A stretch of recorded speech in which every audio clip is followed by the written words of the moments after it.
लक्ष्मी निवास मालिकेच्या येणाऱ्या पुढील भागात आपल्याला असं बघायला मिळतं आहे की आता गाडे पाटलांच्या घरी महाशिवरात्रीचा खूप मोठा कार्यक्रम होणार असतो आणि त्याचीच तयारी भावना आणि सिद्धू करत असतात.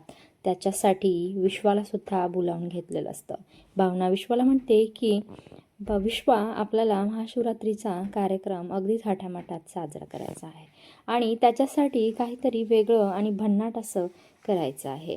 त्यानंतर विश्वा म्हणतो की भावनाताई, आपण गाण्यांचा एक सुंदर असा कार्यक्रम ठेवला तर. आणि ही कल्पना भावना आणि सिद्धूला प्रचंड आवडते आणि त्याच्यामध्येच आता जान्हवी आपलं स्वतःचं गाणं सादर करणार आहे आणि घरातल्यांसमोर हे सिद्ध करणार आहे की ती जिवंत आहे. त्याचबरोबर तिने जयंतला सुद्धा आता धमकी दिलेली असते की जयंत, तुझे वाईट दिवस आता सुरू झालेले आहेत, तर तू आता उलटी गिनती मोजायला सुरू कर, कारण की तुझ्या पापाचा घडा आता भरलेला आहे आणि तुला आता मी खूप खतरनाक अशी शिक्षा देणार आहे. त्यानंतर विश्वा जान्हवीला म्हणतोय की जान्हवी, उद्याचा दिवस आपल्यासाठी खूप खास असणार आहे.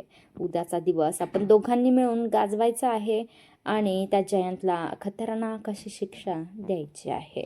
हे आता जान्हवी अगदी धाडसाने जयंतच्या समोर उभी ठाकणार आहे. ती आता जयंतला त्याच्या सगळ्या कर्माची आणि पापांची कोणती बरं शिक्षा देईल हे पाहणं खूप. जान्हवी आता प्रथम जयंत समोर आल्यावर जान्हवी एक खतरनाक असं काम करते. जान्हवी म्हणते की जयंत, आजपासून मी माझ्या गळ्यातलं हे मंगळसूत्र, जे की मला बंधन वाटत आहे, ते मी आता काढून टाकते आहे. आणि असं म्हणून जान्हवी स्वतःच्या गळ्यातलं मंगळसूत्र काढते आहे आणि ते जयंतच्या अंगावर फेकून देते आहे. आजपासून तुझा आणि माझा काहीही संबंध नाही आहे. तू माझा नवरा नाहीस, मी तुझी बायको नाही आणि तू मला अजिबात, मी तुला ओळखसुद्धा दाखवणार नाही. आणि हे ऐकल्यावर मात्र जयंतच्या डोक्यामध्ये खूप मुंगे आलेले असतात. त्याला काय बोलावं हेच सुचत नसतं.